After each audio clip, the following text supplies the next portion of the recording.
మీకు చెప్పే ప్రయత్నం అయితే నేను చేయబోతున్నాను. ఎస్ఎల్బీసీలో ప్రమాదం ప్రభుత్వం యొక్క తప్పిదం వల్లనే జరిగిందని 100% కూడా ఏ విధంగా వాదించగలం, దానికి సంబంధించిన లీగల్ టెక్నికల్ ఆ సమస్యలు ఏంటి, లీగల్ గా ఏముంది, దాంతో పాటు టెక్నికల్ సమస్యలు ఏంటి అనేది కూడా నేను చెప్పే ప్రయత్నం అయితే చేస్తా. ఒకసారి చూడండి, పూర్తి స్థాయిలో కూడా మట్టి దిబ్బల కింద కూలిన బ్రతుకులు, ఎస్ఎల్బీసీ స్వరంగంలో మరణ మృదంగం, సజీవ ఆశలు ఆవిరి, 7 రోజుల ప్రయత్నాలు విషాదం. శుక్రవారం రాత్రంతా కొనసాగిన ఉత్కంఠ, జీపీఆర్ టెక్నాలజీతో ఆనవాళ్లు గుర్తింపు, 8 మంది కార్మికుల మృతదేహాలు వెలికితీత, ఘటనా ప్రదేశంలో ఉద్విగ్న వాతావరణం, అధికారికంగా ధృవించని ప్రభుత్వం. సో మొత్తానికి ఇక్కడ జరిగింది ఏంటి ఒకసారి చూడొచ్చు. ఇక్కడ జీపీఆర్ ద్వారా స్పాట్ ను గుర్తించిన సిబ్బంది అంటూ కూడా ఇక్కడ ఒక అంశాన్ని చూసాం. దాంతో పాటు డీబీఎం మిషన్ కట్టర్ ద్వారా కట్ చేసిన సిబ్బంది అంటూ కూడా ఇంకొక లైవ్ దృశ్యాలను అయితే మనం చూస్తున్నాం. అసలు ఏం జరిగింది అనేది కూడా నేను చెప్పే ప్రయత్నం అయితే చేస్తాం. సజీవ ఆశలు ఆవిరయ్యాయి. ఎస్ఎల్బీసీ స్వరంగంలో చిక్కుకున్న 8 మంది కార్మికుల ప్రాణాలు మట్టి తిప్పల కింద కలిసిపోయాయి. దాదాపుగా 11 రెస్క్యూ బృందాలు చేసిన ప్రయత్నాలు చివరికి విఫలమయ్యాయి. టన్నెల్లో కూరుకుపోయిన వారి మృతదేహాలను శుక్రవారం అర్ధరాత్రి దాకా కూడా శ్రమించి బయటికి తీసింది రెస్క్యూ టీం. పోస్ట్ మార్టం కోసం నాగర్ కర్నూలు ప్రభుత్వ దవాఖానకు తరలించినట్లుగా తెలుస్తుంది. ప్రభుత్వం నేడు అధికారికంగా ప్రకటించే అవకాశం ఉన్నది.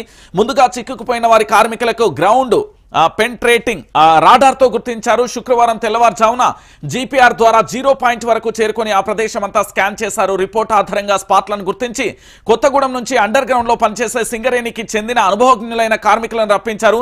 NDRF, rat miners team Singareni బృందాలతో హై లెవెల్ సెక్యూరిటీ ఆపరేషన్ చేసి టీబీఎం ముందు భాగంలో చిక్కుకున్నారని గుర్తించి మట్టి దిబ్బలను బురదను తొలగించి మృతదేహాలను బయటికి తీసినట్లుగా తెలుస్తుంది. శుక్రవారం రాత్రంతా ఇక్కడ ఉద్రిక్త వాతావరణం నెలకొంది. చివరికి విషాదమే మిగిలింది అంటూ కూడా చూస్తున్న పరిస్థితి కనబడుతుంది. సో ఇక్కడ మొదటి నుండి కూడా నేను చెప్పే అంశం ఏంటి, ఇప్పుడు ఏం చెప్పబోతున్నాను అనేది కూడా మీకు వివరిస్తా. దానికంటే ముందు ఒకసారి చూద్దాం. బీఆర్ఎస్ హయాంలో 12 కిలోమీటర్ల పనులు, మేము చేసింది తప్పే అయితే మొక్కుకు నేలకు రాస్తాం, నువ్వు రాజకీయాల నుంచి తప్పుకుంటావా? మంత్రి జూపల్లికి శ్రీనివాస్ గౌడ్ సవాల్. మృత్యు సరంగం, బ్రతుకు దుర్భరం, ఎస్ఎల్బీసీ కార్మికుల జీవితాలు తినతిన గండం. తుప్పు పట్టిన రేకుల షెడ్ లో 150 మంది జీవనం. ఒక్కో గదిలో సుమారు 10 నుంచి 3 తంతెల రేకుల షెడ్. 8 గంటలకు పనికి కేవలం 450 రూపాయలు మాత్రమే చెల్లింపు అంటూ కూడా ఇక్కడ చూస్తున్న పరిస్థితి కనబడుతుంది. సో ఇక్కడ ఫైనల్ గా ఏం జరిగింది అంటే 7 రోజులు దాటినా దొరకని జాడ, మరో వారం రోజులు పట్టే ఛాన్స్. ఎస్ఎల్బీలో కొనసాగుతున్న సహాయక చర్యలు, భారీగా పేరుకుపోయిన బృదా టెక్నాలజీతో గాలింపు చేపట్టిన నిపుణులు అయినా దొరకని ఆచూకీ అంటూ కూడా ఇక్కడ ఒక అంశాన్ని కూడా చూసాం. సో దీనికి అంశాన్ని రిలేటెడ్ గా మనం ఏం చెప్తున్నామంటే, మీ అందరికీ తెలిసిన విషయమే, 22వ తారీఖు ఉదయం 8 గంటల 20 నిమిషాలకు ప్రమాదం చోటు చేసుకుంది. ఈ 22వ తారీఖు 8 గంటల 20 నిమిషాలకు ప్రభుత్వం ఏం చేయాలి? వెంటనే రాష్ట్ర ముఖ్యమంత్రి కేంద్ర సహకారంతోని, కేంద్రానికి సంబంధించిన 2 మంత్రులతోని తెలంగాణ రాష్ట్రంలోని ఎస్ఎల్బీసీ టన్నెల్ వద్దకు అక్కడికి వచ్చి కుర్చీ వేసుకుని, దాంతో పాటు అనేక రెస్క్యూ బృందాలు ఏవైతే ఉన్నాయో వాటి సహాయక చర్యలు అన్నింటినీ కూడా ముమ్మరం చేసేసి వాళ్ళందరినీ పూర్తి స్థాయిలో తీసుకురావాల్సిన బాధ్యత వాళ్ళపై ఉంటుంది. కానీ ఇక్కడ ఏం జరిగింది అంటే, చాలా విలువైన సమయాన్ని కూడా వీళ్ళందరూ వృధా చేశారు. ఎలా అంటే గోల్డెన్ టైమ్ ను మొత్తం కూడా మిస్ చేసిన పరిస్థితి కనబడుతుంది. అసలు ఈ 8 మందికి మృత్యువాస గాని మృత్యుఘోష గాని ఏ విధంగా వినబడుతుంది అనేది కూడా నేను చెప్తా. మొట్టమొదటిసారిగా 22వ తారీఖు ఇది గోల్డెన్ టైం అండి. 22, 23 ఒకసారి చూడొచ్చు మీరు, తేదీలతో సహా వేస్తున్నా. ఈ రోజు 28వ తారీఖు కూడా అయిపోయింది, ఇలా ఫస్ట్. ఒకసారి మీరు అందరూ కూడా గుర్తు పెట్టుకోవాలి, గోల్డెన్ టైమ్స్ గా చెప్పేది 22వ తారీఖు 23వ తారీఖు మాత్రమే. అంటే 24 గంటలు మించితే దాంతో పాటు 42 గంటలు, ఇంకా మహా అయితే 72 గంటలు మాత్రమే ఉంటుంది. కానీ మొదటి రోజు కనీసం మంత్రుల పరామర్శ అయిపోయింది, ఏం జరిగింది ఏం కథ అనేది లొల్లైంది. సెకండ్ రోజులు ఫోన్ చూసుకునే పరిస్థితి అయిపోయింది. 3వ రోజు చేపల కుర్ర మీను ఏంపుకోవడానికి పని అయిపోయింది. ఇక 4వ రోజు ప్రెస్ మీట్లకు పరిమితం అయిపోయింది. 6వ రోజు 5వ రోజు విపక్షాలకు సంబంధించి రచ్చ మొదలైంది. ఇక 7వ రోజు ప్రభుత్వం మేల్కొన్నది. దాని తర్వాత 3, 6, 7, దాని తర్వాత ఇప్పుడు ప్రభుత్వం 6 రోజుల తర్వాత ప్రభుత్వం మేల్కొన్నది. 7వ రోజు జరగాల్సిన నష్టం జరిగిపోయింది. సో మొత్తానికి 7 రోజులు అయిపోయింది. ఇక్కడ విషయం ఏంది అంటే 22వ తారీఖు చాలా గోల్డెన్ టైం. 8 మంది కార్మికులు చిక్కుకున్నప్పుడు సహాయక బృందాలకు సంబంధించి ఇటు కేంద్రం నుండి పూర్తి స్థాయిలో సపోర్ట్ తీసుకొని రాష్ట్ర ముఖ్యమంత్రి అక్కడికి చేరుకొని స్వయాన అక్కడ కుర్చీ వేసుకొని పూర్తి స్థాయిలో కూర్చుంటే వాస్తవాలు యావత్తు తెలంగాణ సమాజానికి కూడా తెలిసాయి. కానీ ఇక్కడ వాస్తవం ఏంటి అంటే, రాష్ట్ర ప్రభుత్వం నిమ్మకు నీరెత్తినట్టుగా వ్యవహరించడమే చూపించడమే కాకుండా మన రాష్ట్ర ముఖ్యమంత్రి యనుమల రేవంత్ రెడ్డి ఏం చేశారయ్యా అంటే, యనుమల రేవంత్ రెడ్డి పూర్తి స్థాయిలో కూడా చేసిన అంశం ఏంటంటే, ఇక్కడ జరుగుతున్న విషయాలన్నింటినీ కూడా పక్కన పెట్టి రాష్ట్ర ముఖ్యమంత్రి చేసింది ఏంటి అంటే ఎమ్మెల్సీ ఎన్నికల ప్రచారానికి పోవడం, దాంతో పాటుగా మంత్రులందరూ పోనీ అక్కడ ఉన్నారంటే కేవలం ఉత్తమ్ కుమార్ రెడ్డి మినహా ఎక్కడ కూడా ఎవరు కనిపించిన పరిస్థితి లేదు. దాంతో పాటు జూపల్లి రావడం పోవడం జరిగింది. ఇక కోమరెడ్డి క్రికెట్ మ్యాచ్ అంతా అయిపోయిన తర్వాత వచ్చిపోయిన పరిస్థితి కనబడుతుంది. 8 మంది ప్రాణాలను బలి తీసింది రాష్ట్ర ప్రభుత్వం. దీన్ని అవునంటారా కాదంటారా? అవుననే అనాలి. ఎట్లా అంటే ఇక్కడ పూర్తి స్థాయిలో 8 మందికి సంబంధించి అక్కడ ప్రమాదం ముందే జరుగుతుందని గత ముఖ్యమంత్రి కల్వకుంట్ల చంద్రశేఖరరావు చాలా ఘంటాపదంగా చెప్పిండు. వారితో పాటు ఇంకొక విషయం ఏంటంటే ముందు ప్రమాదం పొంచి ఉన్నది అని అధికారులకు కూడా తెలుసు అంటూ కార్మికులు చెప్తున్న పరిస్థితి కనబడుతుంది. ఇంకొక బాధాకరమైన విషయం ఏంటంటే ఈ 8 మంది కార్మికులతో పాటుగా ఇప్పుడు పనిచేస్తున్న కార్మికులందరూ కూడా మేము వాపస్ తిరిగి వెళ్తామంటూ కూడా వాళ్ళు కేవలం మాకు బస్సు ఛార్జీలు ఇవ్వండి చాలు అంటూ కూడా చెప్తున్న పరిస్థితి. అంటే ప్రాణానికి మించిన అంశం ఇంకొకటి ఉండదు అనేది మనందరికీ తెలిసిన విషయం. సో ఇంత జరుగుతున్నప్పటికీ కూడా తెలంగాణ రాష్ట్ర వ్యాప్తంగా ఇంత రచ్చ జరుగుతూ ఉంటే పాపం ముఖ్యమంత్రి ఇప్పటికీ కూడా ఎంత అమాయకంగా ఉంటాడు అంటే ఆయనకు ఏమీ తెలియని పరిస్థితి కనబడుతుంది. తెలంగాణలో 8 మంది ప్రాణాలు పూర్తి స్థాయిలో పోతున్నాయి రాయ్యా, పోయినాయి రాయ్యా అని చెప్తే కూడా పట్టించుకోలేదు.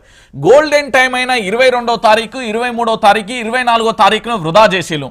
ఇక 25, 26, 27, 28కి సంబంధించి పూర్తి స్థాయిలో కూడా వీళ్ళు చేసిన అంశాన్ని చెప్తున్నా. ఎందుకంటే 27వ తారీఖును నేను 22, 23, 24, 25, 27, 28 ఎందుకు పక్కన పెట్టినా అంటే ఈ రోజు పూర్తి స్థాయిలో కొర్రమీను చేపల కొరకే వేయింది కాబట్టి దాన్ని పక్కకు పెట్టాల్సి వచ్చింది.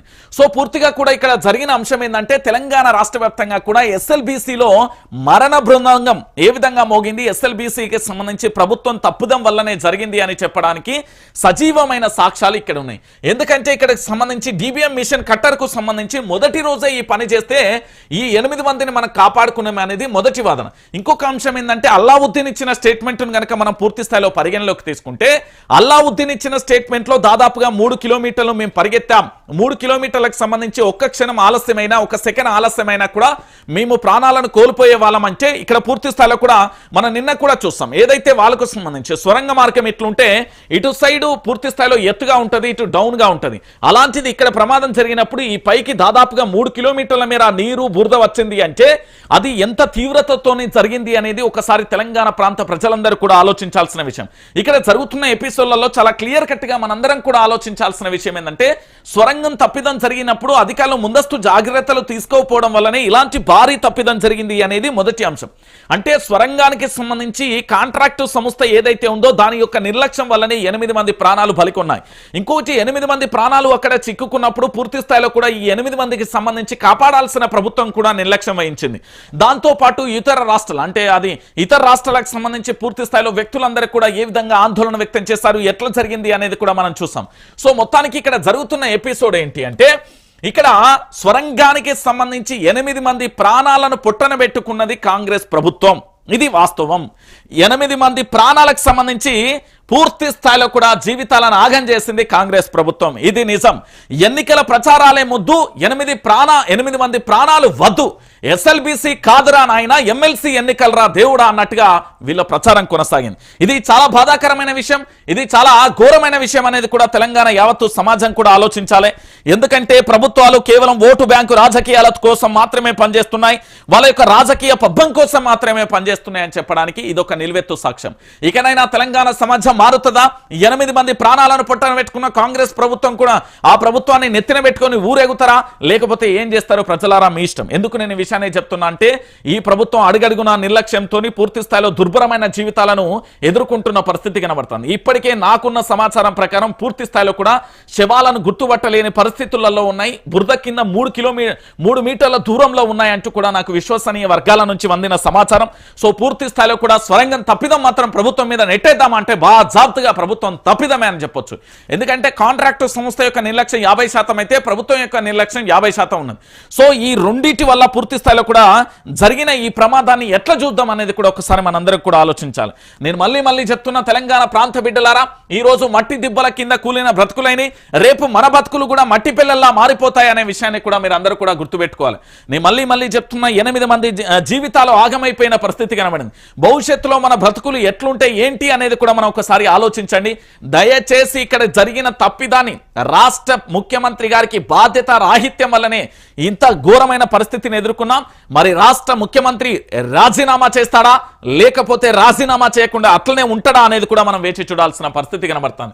సో మొత్తానికి మట్టి దిబ్బల కింద కూలిన బ్రతుకులకు సంబంధించి ఎస్ఎల్బి సరంగంలో దాదాపుగా 8 మంది ఇంకా ప్రాణాలతోని ఉన్నారు అంటే లేరు అనే చెప్పొచ్చు. ఎందుకంటే 3 మీటర్ల కింద మొత్తం గుర్తుపట్టలేని పరిస్థితులలో ఉన్నాయనేది విశ్వసనీయ వర్గాల సమాచారం ఒకవైపు అయితే, దాంతో పాటు అల్లావుద్దీన్ ఇచ్చిన స్టేట్మెంట్ అది వాస్తవం అనేది మరోవైపు కూడా చోటు చేసుకున్న పరిస్థితి కనబడుతుంది. ఇది క్లియర్ కట్